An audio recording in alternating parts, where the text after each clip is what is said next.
Los cielos cuentan la gloria de Dios y el firmamento anuncia la obra de sus manos. Y hoy, bajo este gran cielo y rodeados de la naturaleza, les queremos dar la bienvenida a cada uno de ustedes nuevamente a otro encuentro de Sola Escritura. Amén. Y hoy tendremos a nuestro hermano Emanuel Vallejos del canal Infonom. Dios les bendiga.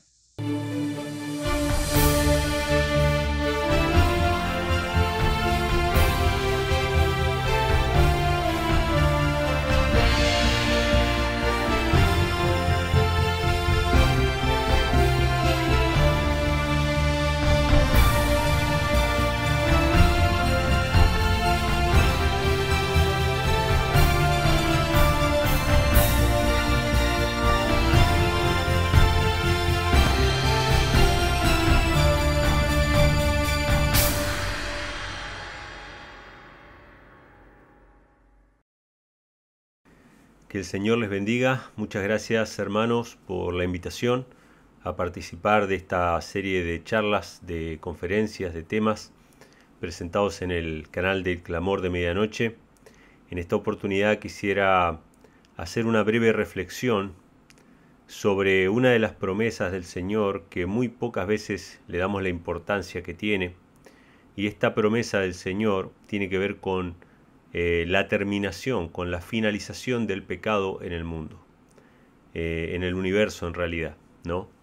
Nosotros vivimos en un mundo que es bastante oscuro, que es bastante tenebroso, si bien nos enfocamos en las cosas positivas de la vida, porque si no, no podríamos ser felices, si bien proyectamos en la bondad del Señor, proyectamos en sus promesas en general, tratamos de concentrarnos en las cosas más agradables de la vida que el Señor nos ha dejado para que las disfrutemos, ¿no?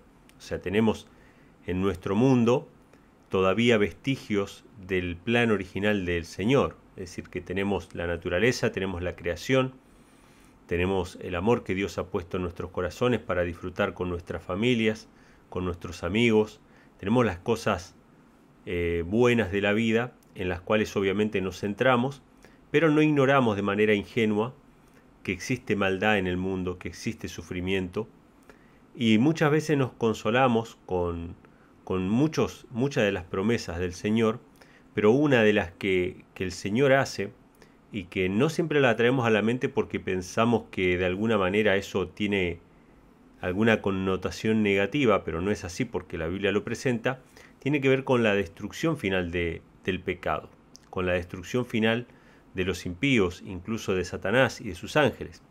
Y yo estoy asombrado, queridos hermanos, de ver el avance del satanismo, no solamente en el mundo, no solamente en las iglesias caídas, sino aún dentro del adventismo. Y una faceta del avance del satanismo en la iglesia adventista tiene que ver sin dudas con el universalismo, o con esta idea de que Dios es tan pero tan bueno que al final todo el mundo se va a salvar. No vamos a hablar de ese tema hoy día, pero estoy mencionándolo simplemente como una de las facetas del satanismo, ¿no? Lo he mencionado ya en temas anteriores, que el satanismo tiene como objetivo principal cuando aborda a sus víctimas para engañarlas, el objetivo principal es que el ser humano sienta compasión y sienta una identificación con Lucifer, como ángel caído, ¿sí? Esto se puede ver en las películas de ciencia ficción, en muchas de ellas. Yo lo he mencionado varias veces, pero hay muchas películas que son demasiado explícitas, que muestran la perspectiva de Satanás, la misma historia de la caída de Lucifer, pero desde la perspectiva de Satanás, y cómo fue injustamente expulsado del cielo. Hay incluso películas bíblicas, entre comillas bíblicas, como por ejemplo la película del Arca de Noé, que se estrenó hace muy pocos años, una película que muestra a unos seres que son como ángeles caídos, que le ayudan a Noé a construir el arca, ¿sí? Algo interesante. Siempre con esta idea de que los caídos, de que Satanás y sus ángeles son las víctimas de la historia. Pero la Biblia cuenta totalmente lo contrario, que la causa del dolor y el sufrimiento en la humanidad, de este mundo oscuro que nosotros estamos viendo hoy, es sin lugar a dudas Satanás, es el originador de la maldad. es el originador del sufrimiento.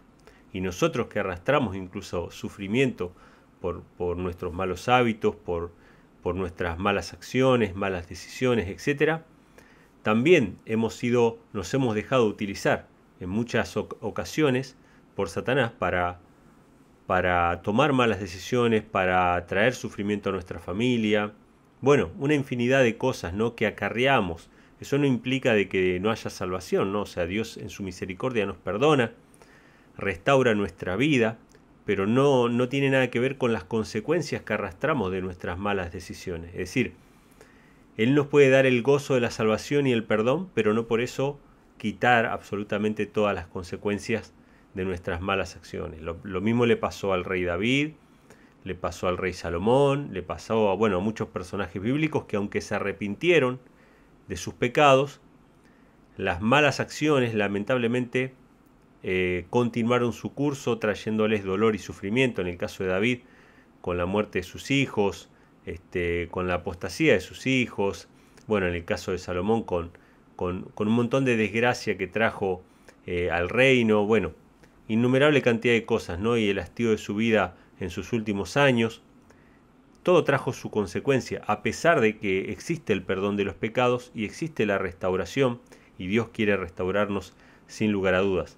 Pero quisiera que prestemos atención en esta oportunidad a la promesa de Dios de destruir el pecado y los pecadores, porque esa es una promesa que Él nos hace para consuelo de nuestra vida, para consuelo en nuestro trabajo diario, para que cuando miramos las noticias, no digo que las tengamos que mirar muy seguido, pero muchas veces miramos las noticias para ver cómo está el mundo, vemos la terrible maldad, el terrible sufrimiento que existe, el derramamiento de sangre, y nos preguntamos, ¿no? O a veces ni siquiera razonamos sobre eso, simplemente recibimos los golpes emocionales y los absorbemos. Entonces, como una coraza, como un escudo para proteger nuestra mente, nuestro corazón, necesitamos tener presente las promesas del Señor de que Él va a terminar con la maldad, de que Él va a terminar con el originador de todo el mal. Y por eso en esta presentación quiero hacer un breve repaso de algunos versículos, algunas promesas de la Biblia y del Espíritu de Profecía, incluso algunos pantallazos históricos de cómo Satanás ha sembrado el sufrimiento y el dolor en todo el mundo, y él incluso se atribuye a sí mismo, deja su firma, en todas las culturas antiguas ha dejado su firma de ser el causante y el originador del sufrimiento, de la injusticia, de la maldad en el mundo, y cómo Dios promete que todo eso se va a terminar de manera definitiva cuando Él haga patente su justicia. Una de las cosas también que quiero destacar en esta presentación es que Dios no es un Dios pasivo como se lo suele presentar muchas veces, ¿sí? Dios no es un Dios pasivo que va a tolerar la maldad indefinidamente. No van a ser los malos que se van a autodestruir por su propia cuenta, sino que Dios obra de manera definida para defender a su pueblo, para defender a su iglesia, para defender a los redimidos.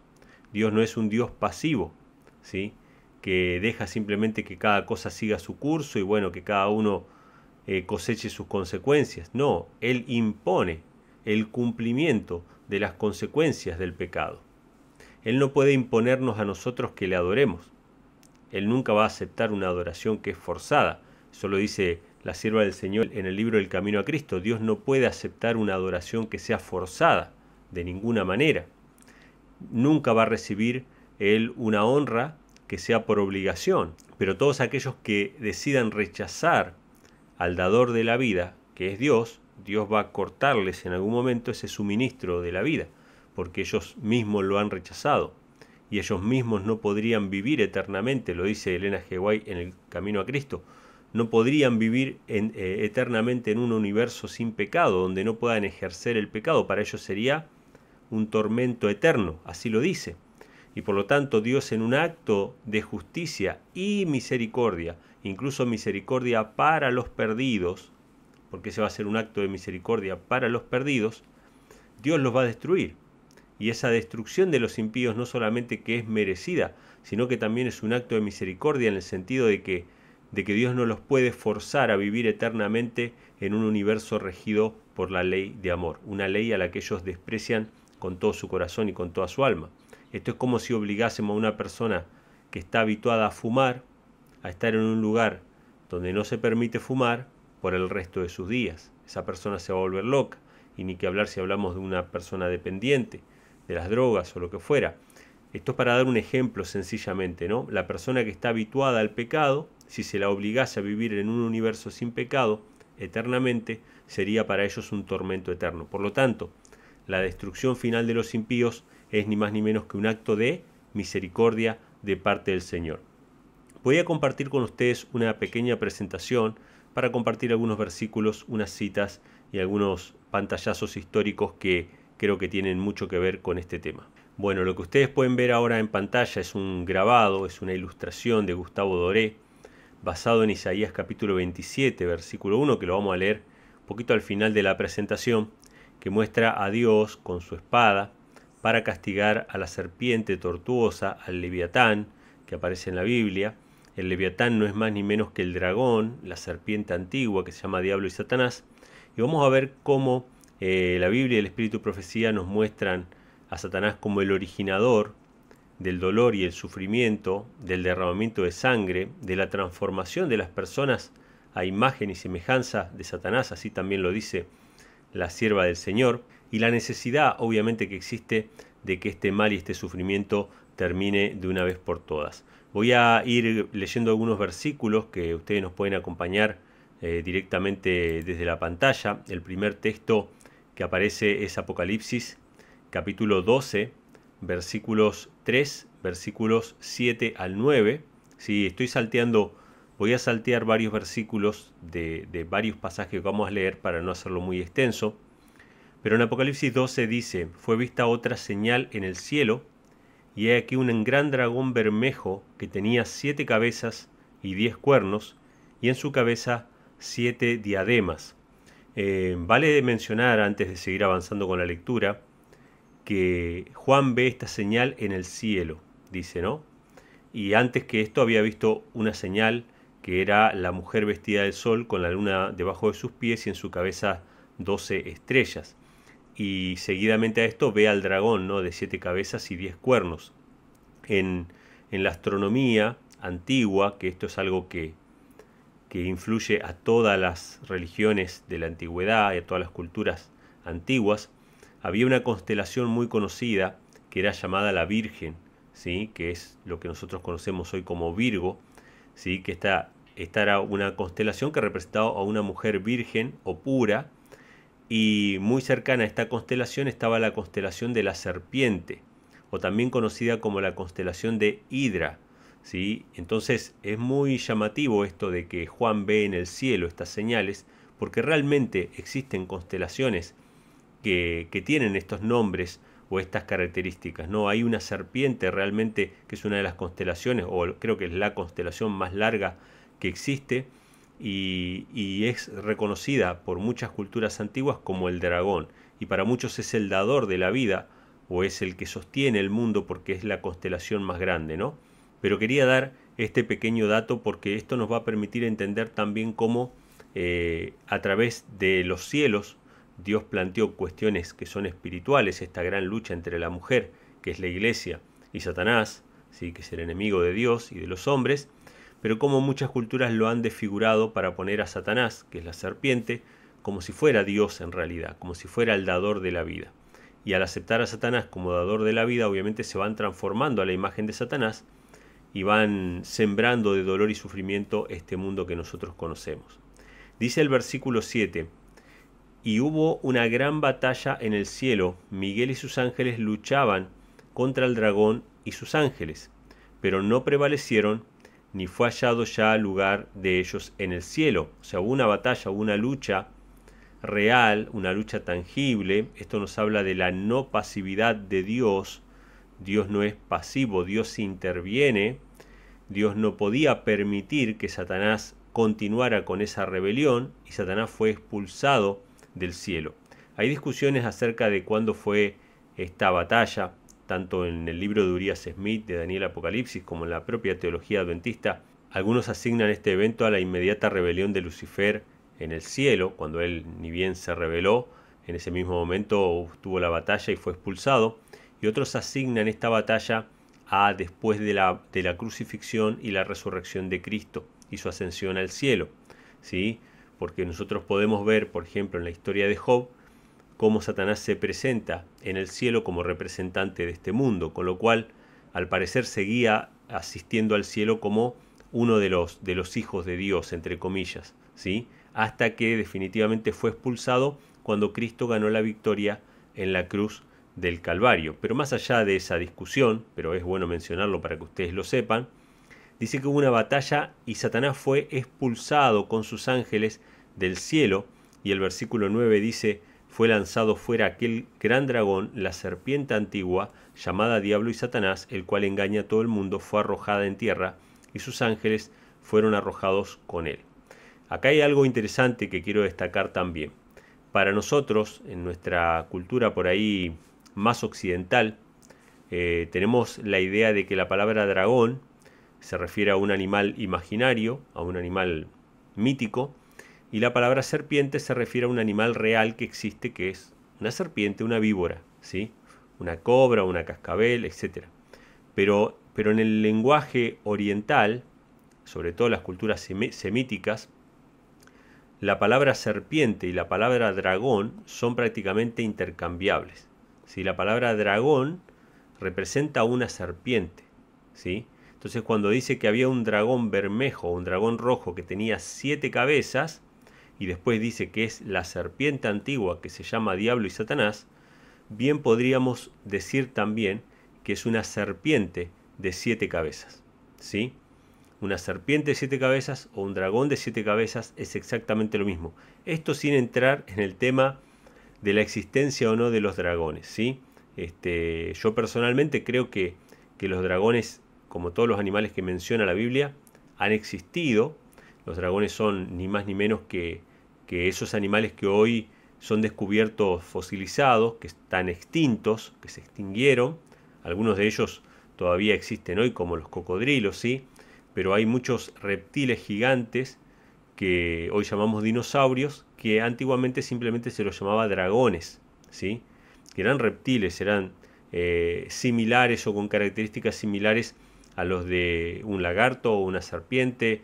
Estaban más o menos englobados en esa categoría, por lo menos lo que presenta en el libro de Génesis, ¿no? Que se mencionan a los mamíferos, se mencionan a las bestias y se mencionan a los reptiles, ¿sí?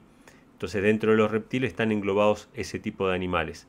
Pero quiero destacar esto, un punto importante: la palabra dragón y la palabra serpiente son equivalentes, o sea, no hay diferencia con respecto a esto. Entonces vemos que hubo una batalla, Satanás fue expulsado del cielo, y dice la sierva del Señor en el comentario bíblico, todos aquellos que tengan la Biblia Reina Valera Gómez con comentarios, o cualquier Biblia que tenga comentarios de Elena G. White, o si tienen la aplicación de la Biblia con comentarios de Elena G. White, van a encontrar estas citas que yo voy a leer ahora, que están en el comentario de Apocalipsis capítulo 12. La sierva del Señor dice cuál fue la causa de la caída de Lucifer, y menciona lo siguiente: él, Satanás, declara que no puede someterse para estar bajo las órdenes de Cristo. Presten atención a este punto porque es muy interesante. El origen de la caída de Lucifer tiene que ver con una insubordinación de Satanás, no a Dios el Padre, sino a Cristo. A Cristo. ¿Por qué se dio esto de esta manera? Porque Cristo era reconocido como el Hijo unigénito de Dios en las cortes celestiales, era el comandante de las huestes angélicas, y el Hijo estaba subordinado al Padre. Como el Hijo estaba subordinado al Padre, Satanás no quería reconocer su inferioridad ante el Hijo, y él quería estar solamente debajo del Padre, quería ser igual a Cristo, ¿sí? Obviamente este lugar no le correspondía, porque la gran diferencia entre Cristo y Satanás es que Cristo era el Hijo unigénito, el engendrado, el único engendrado del Padre, mientras que Satanás era un ser creado, el más glorioso de todos sin duda, pero creado al fin. Tenía una gloria que no le pertenecía, él era portador de la luz, pero esa gloria no era suya. En cambio, Cristo tenía una gloria propia por la divinidad, Cristo era el único igual a Dios. No había otro igual a Dios. Por eso se llama Miguel. ¿Quién como Dios? ¿Quién es igual a Dios? Cristo, nadie más.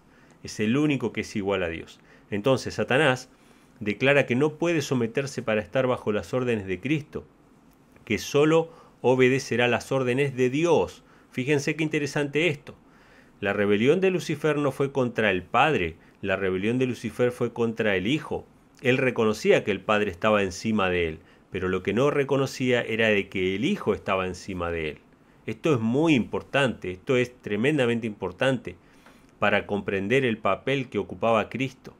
Cristo era el segundo en autoridad en el cielo, el primero en autoridad era el Padre y el tercero en autoridad era Lucifer, y Lucifer no quiso aceptar estar debajo de Cristo.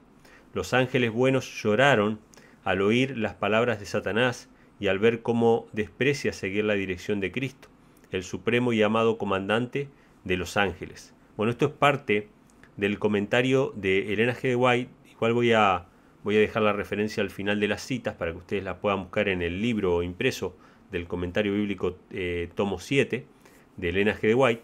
Ahí van a poder encontrar estas citas que estoy leyendo. Entonces dice, el Padre decide el caso de Satanás y declara que debe ser expulsado del cielo por su atrevida rebelión.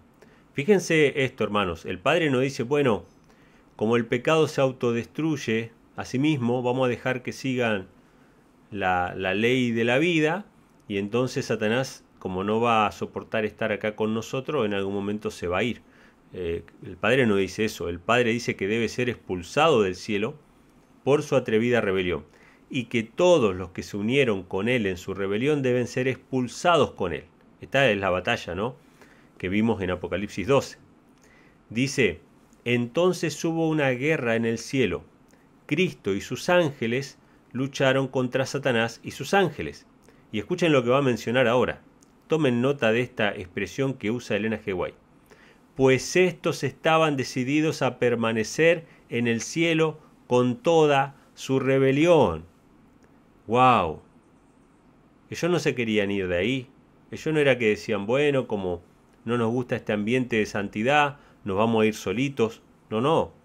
Ellos tuvieron que ser expulsados porque ellos querían permanecer ahí contaminando un lugar santo. Contaminando un lugar santo. Cuidado con esta idea de la pasividad de Dios, de que Dios es pasivo, de que Dios no interviene, que Dios no hace justicia, que Dios deja todo librado a la propia inercia del pecado. Cuidado con esta idea porque nos va a llevar a situaciones tremendas en las cuales no podemos controlar absolutamente nada de lo que pasa en la iglesia, porque un día va a venir un predicador que va a predicar una doctrina falsa o va a vivir una vida desordenada en pecado y se va a parar a predicar en la iglesia, y cuando usted quiera sacarlo de ahí adelante, él va a decir, no, no, usted no puede obligarme a nada porque usted no me puede forzar en nada porque Dios no fuerza nada. No, Dios no fuerza la adoración de sus criaturas. Pero Dios muchas veces ha utilizado la fuerza para preservar a sus criaturas. ¿Sí? Dios no puede forzarte a adorarlo, pero vos no podés forzar a Dios a que Él haga lo que vos querés. No, si vos te pones en el camino del Señor, queriendo hacer lo contrario, tenés que tener cuidado de que Dios, si en algún momento te quiere correr del medio, te va a correr del medio, porque Él tiene la autoridad para hacerlo. Dios no es un Dios pasivo. Entonces ustedes van a tener adulterio en la iglesia, fornicación, van a tener mentira, van a tener chisme, van a tener un montón de cosas, pero ustedes no van a poder desglosar a nadie de la iglesia porque no se puede forzar a nadie. Entonces hay que dejar y ellos se van a ir solos de la iglesia. No se van a ir de la iglesia, van a contaminar ese lugar tanto tiempo como sea posible, tanto tiempo como ustedes se lo permitan. Miren lo que pasó en el cielo. Lucifer no fue tolerado en el cielo. Lucifer fue expulsado. Y fue expulsado por la fuerza, porque si hubiese sido por él se hubiese quedado ahí a contaminar ese lugar y a tratar de arrastrar a tantos como pueda en su rebelión. Si a Satanás se le permite, empujaría a Cristo mismo de su trono. Por eso, hermanos, cuidado con la idea del Dios pasivo. Dice, estos estaban decididos a permanecer en el cielo con toda su rebelión, pero no prevalecieron. Cristo y los ángeles leales triunfaron y arrojaron del cielo a Satanás y sus rebeldes simpatizantes. Ahora, fíjense lo que dice la sierva del Señor sobre cómo Satanás acá en la tierra ha logrado plasmar su imagen en la humanidad, ¿sí? Con crueldad, con dolor, con sufrimiento. Las fuerzas de las tinieblas se unirán con los seres humanos que se han entregado bajo el dominio de Satanás y serán revividas las mismas escenas que se vieron durante el juicio, el rechazo y la crucifixión de Cristo. Los hombres serán transformados en demonios al entregarse a las influencias satánicas. Fíjense lo que dice. Esto va a pasar en el tiempo final, hermanos. Los hombres van a ser convertidos en demonios, dice, al entregarse a las influencias satánicas, y los que fueron creados a la imagen de Dios, que fueron hechos para honrar y glorificar a su Creador, se convertirán en habitación de dragones. Fíjense la expresión que utiliza, ¿no? Se convertirán en habitación de dragones, y Satanás verá en una raza apóstata su obra maestra del mal, hombres que reflejan la imagen del diablo. ¿Es esto, hermanos, lo que ha estado pasando en la historia de la humanidad a lo largo de los siglos? Realmente es eso lo que ha estado pasando, lamentablemente. Dice, hay solamente dos bandos en esta tierra, los que se agrupan bajo la bandera ensangrentada de Jesucristo y los que se reúnen alrededor de la negra bandera de la rebelión. En el capítulo 12 de Apocalipsis se presenta el gran conflicto entre los obedientes y los desobedientes. Entonces acá vemos el comentario, ¿sí?, del espíritu de profecía, sigue un poquito más, del espíritu de profecía sobre Apocalipsis capítulo 12. Satanás va a plasmar en los hombres la imagen suya propia, la imagen de Satanás. Ellos van a ser habitación de dragones y va a haber un conflicto entre solamente dos bandos, los que sean obedientes a Dios y los que sean desobedientes.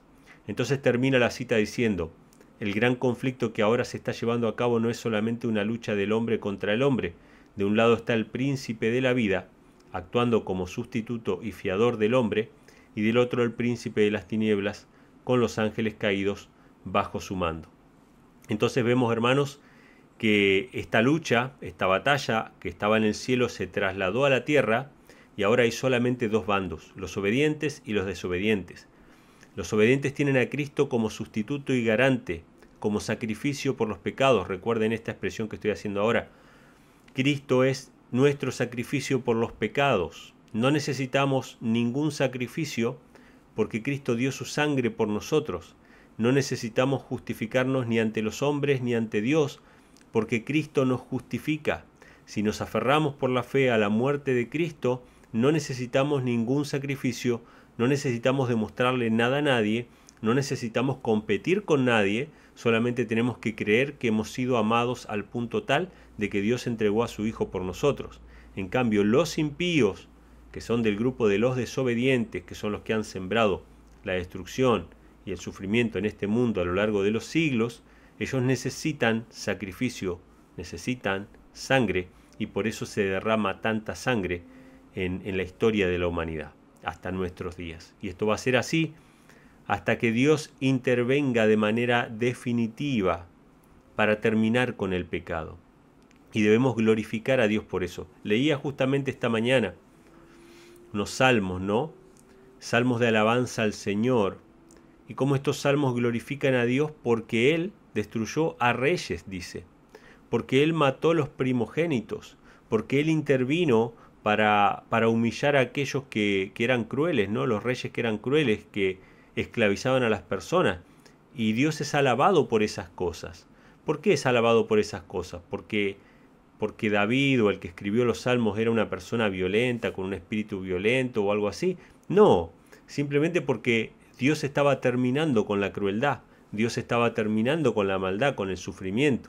¿Y qué más queremos nosotros, hermanos? Que se termine con el sufrimiento. Quizá estamos tan cómodos o tan mullidos, estamos tan desacostumbrados a la violencia y al sufrimiento que se vive en otras partes del mundo por causa del cristianismo, que no entendemos de qué manera este tipo de intervenciones de Dios puede traer consuelo y puede inspirar una alabanza en un creyente. Pero a mí, hermanos, me llegan notificaciones, estoy suscrito a algunas páginas que se encargan de velar por la libertad religiosa en otros países, y me llegan informes constantemente de países islámicos, de países comunistas, de diferentes lugares del mundo donde se persigue a los cristianos por el solo hecho de ser cristianos, donde se los mata, se los persigue, se les incendian las iglesias, los encarcelan a niños solamente por creer en Cristo. Todas estas cosas están pasando. Entonces cuando Dios intervenga, si no lo hace mediante seres humanos, que lo puede hacer también porque lo ha hecho en otras ocasiones, mediante seres humanos para liberar a esas personas. Y en ese proceso de intervención para liberar a esas personas hay uso de la fuerza. ¿Quién de ustedes no glorificaría a Dios? Yo glorificaría a Dios, porque se está liberando a esas personas, porque Dios está protegiendo a sus hijos. Y así va a ser en el tiempo final. Lo mismo que para nosotros va a ser un día de liberación, para los impíos va a ser un día terrible. Sí, hay un himno que tenemos en la iglesia que dice, ¿no? Día alegre viene, pero para los que creen en Cristo, pero día triste viene para los que estuvieron siendo parte de esa opresión, para los que estuvieron siendo parte de esa persecución. Entonces, ¿de qué lado vamos a estar nosotros, hermanos, en este tiempo final, ¿no? Pero bueno, terminando estas citas, todo está extraído del Comentario Bíblico Adventista, tomo 7, páginas 983 y 986. Y quisiera volver un poco al pasado en la historia y ver cómo en algunas culturas antiguas, ¿sí? Como en el budismo, en el hinduismo, incluso en las culturas precolombinas, los mayas y los aztecas, aparece una representación que es muy llamativa, por lo menos a mí me llamó la atención, cuando estudiaba este tema de Apocalipsis capítulo 12. Si ustedes van a esta imagen, por ejemplo, esta es una estatua donde ustedes pueden ver ahí un Buda, pero esto también está en el hinduismo, tanto en el budismo como en el hinduismo, van a ver varias imágenes a continuación, van a ver que aparece una serpiente de 7 cabezas. ¿De dónde sale la idea de esta serpiente de 7 cabezas? Obviamente cada cultura y cada religión tiene su historia, tiene su explicación de cómo se dieron cada una de estas cosas. Sin embargo, sabemos que hay una fuente común, y esta fuente común es que Satanás intenta plasmar su propia imagen en la humanidad. Por eso hay tanto sufrimiento y por eso hay tanto dolor en la humanidad. Nosotros podemos ver en esta otra imagen también una serpiente de 7 cabezas, de la misma manera que la podemos ver en el libro de Apocalipsis, ¿sí? Representando a Satanás. Todas estas culturas fueron inspiradas por Satanás, por eso vemos nosotros en estos países donde reina el budismo o el hinduismo, la miseria y el sufrimiento que existe, la superstición.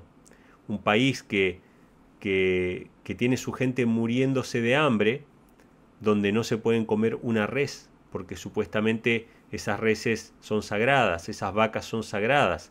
¿Cuántas vidas se hubieran salvado del hambre o de morir de hambre o de un montón de enfermedades que vienen como consecuencia del hambre si esa superstición no hubiese existido? Muchas personas podrían haberse salvado de morir de inanición y no lo pudieron hacer por causa de una superstición, de una tradición, de una religión falsa, ¿sí?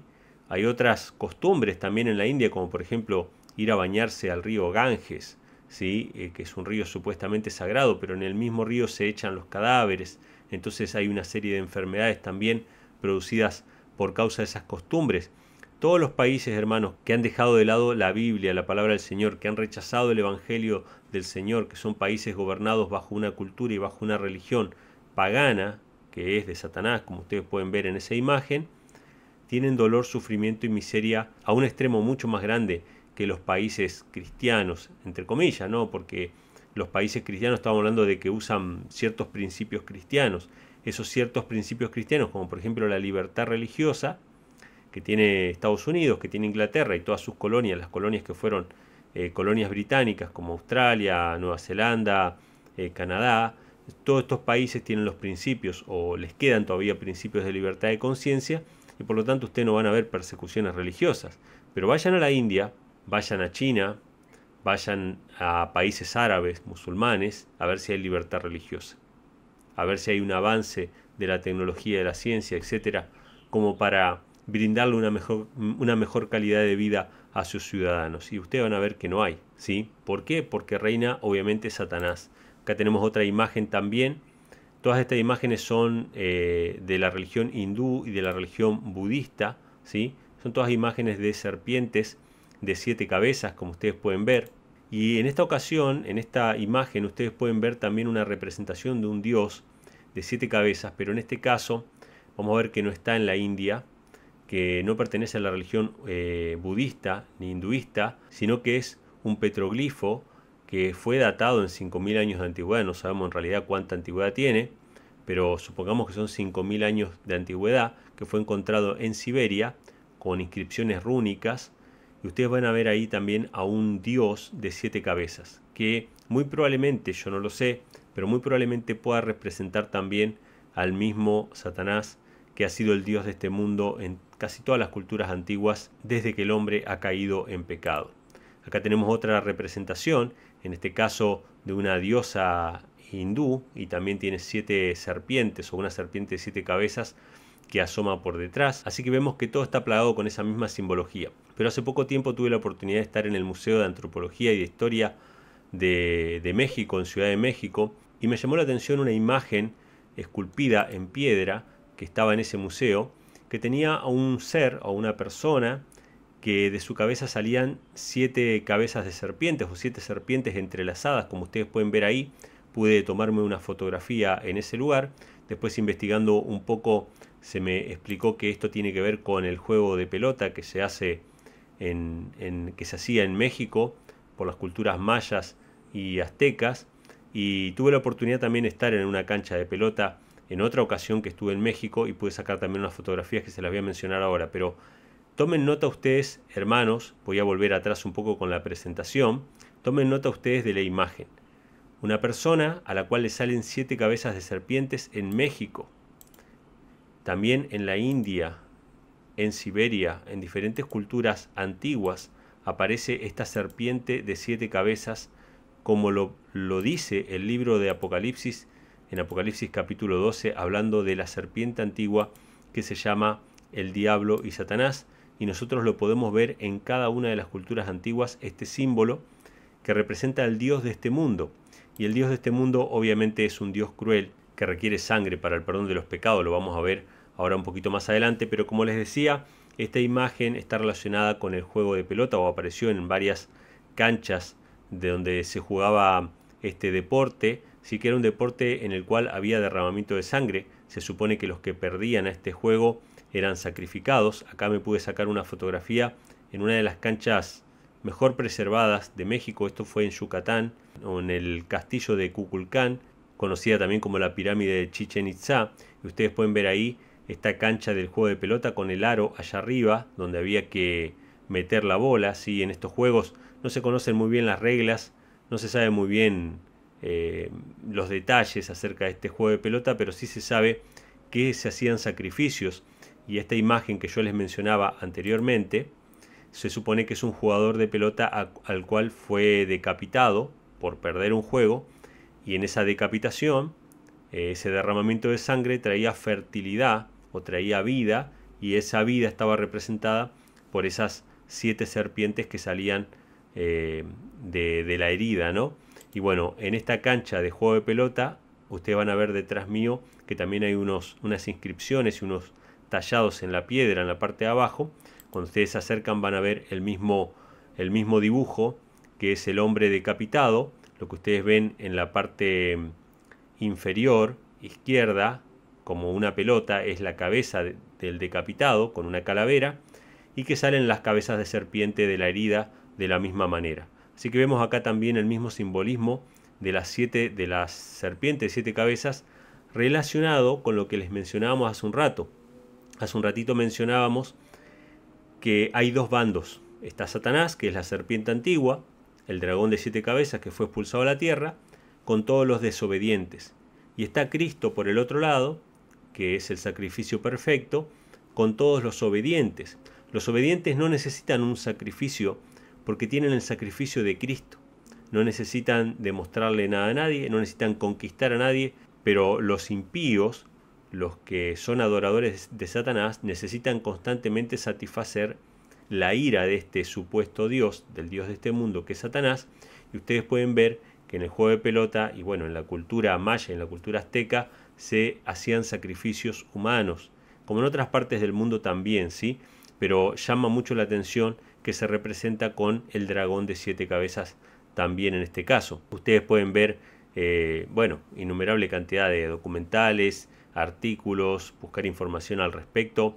está totalmente admitido que se hacían sacrificios humanos en Mesoamérica, en las culturas mesoamericanas, que cuando los españoles llegaron, obviamente vieron todo este sistema, lo graficaron. Varias de estas ilustraciones son hechas por los colonizadores, ¿sí?, que se hacían sacrificios humanos para apaciguar la ira del dios Sol, que obviamente era el dios pagano por excelencia, ¿no?, que aparece incluso también en la Biblia. Testimonio de esta serie de sacrificios pueden ver ustedes ahí en esta fotografía que me tomé también ahí en la pirámide de Chichén Itzá. Aparece un muro con un montón de calaveras esculpidas. Todas estas calaveras tienen que ver con los sacrificios que se hacían en ese juego de pelota que se hacía en esa cancha en Chichén Itzá, ¿sí?, para apaciguar la ira de los dioses. Así que nosotros podemos ver que realmente cuando Satanás reina sobre esta tierra, lo hace bajo el yugo de la sangre, del dolor, de la muerte, de la enfermedad, del sufrimiento, y por eso es que es necesario, hermanos, recordar la promesa de Dios de que todo eso va a tener un final, de que todo eso se va a terminar.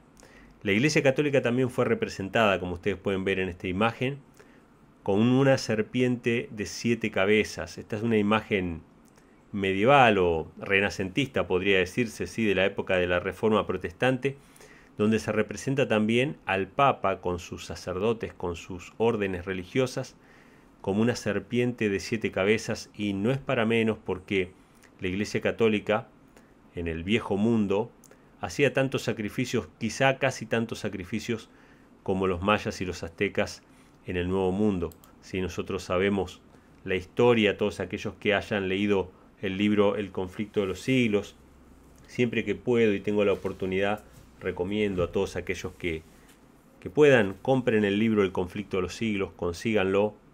Es muy importante que lo empiecen a estudiar, lo empiecen a leer. Los adventistas del séptimo día que nunca han leído El conflicto de los siglos, yo les invito a que lo lean, porque realmente es necesario que sepamos la historia, que la conozcamos.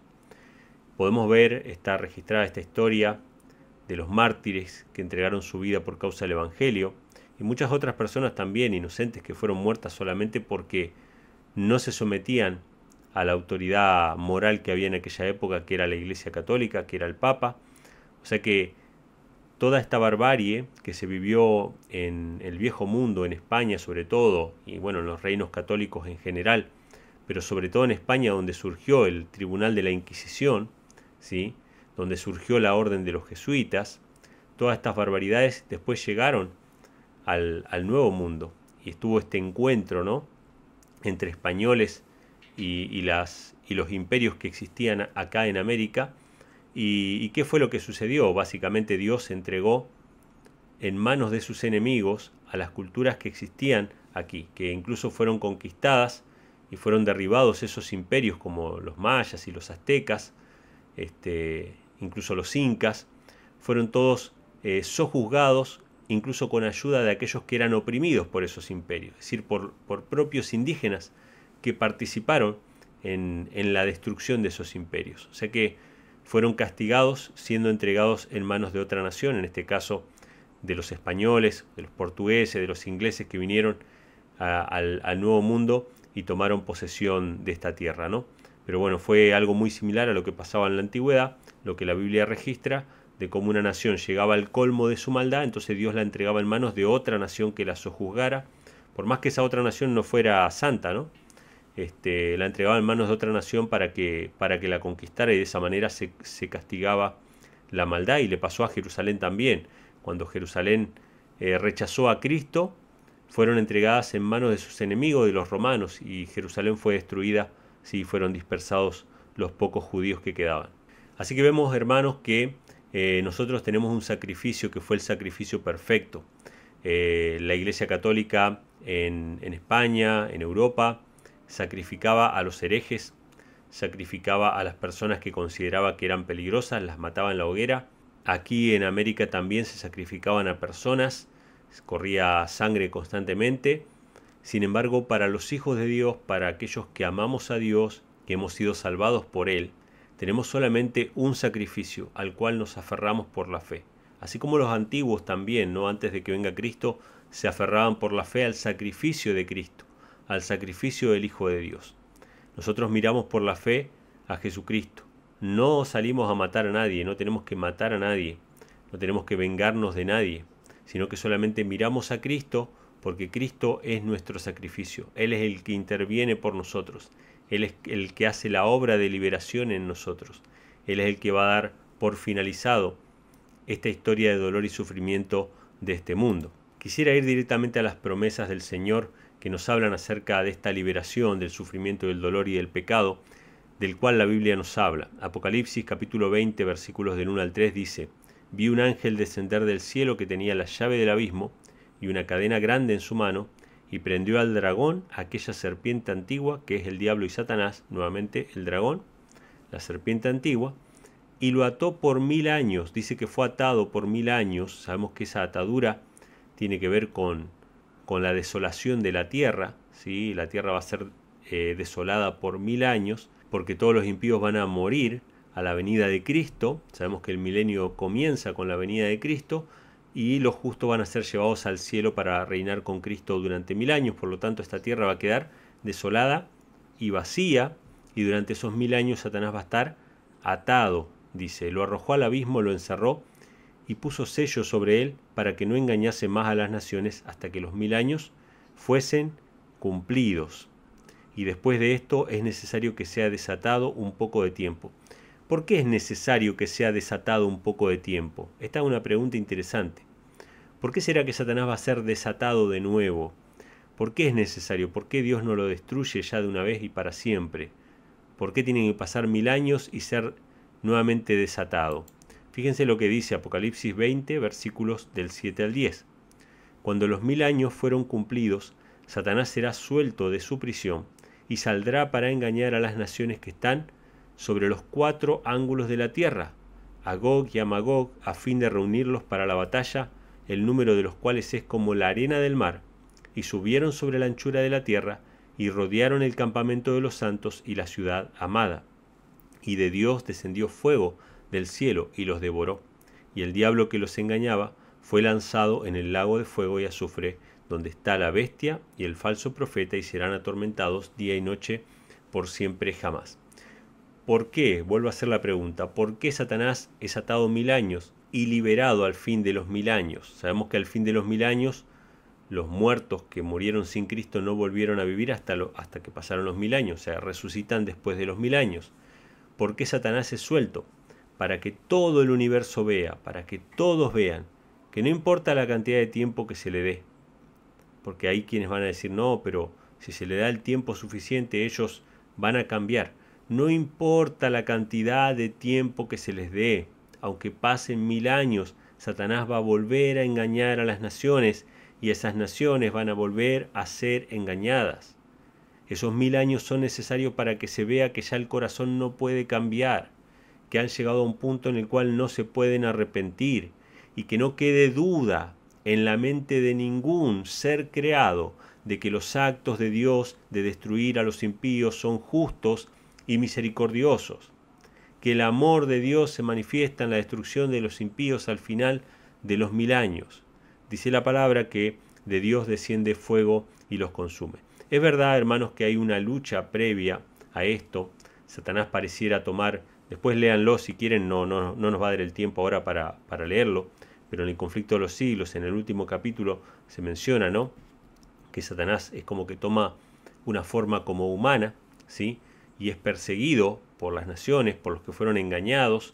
Hay luchas internas, empiezan como a herirse unos a otros y a querer matarse unos a otros, pero también dice la sierva del Señor que al final desciende el fuego de Dios y consume a todos los impíos, que en primeros escritos da más detalles sobre esto.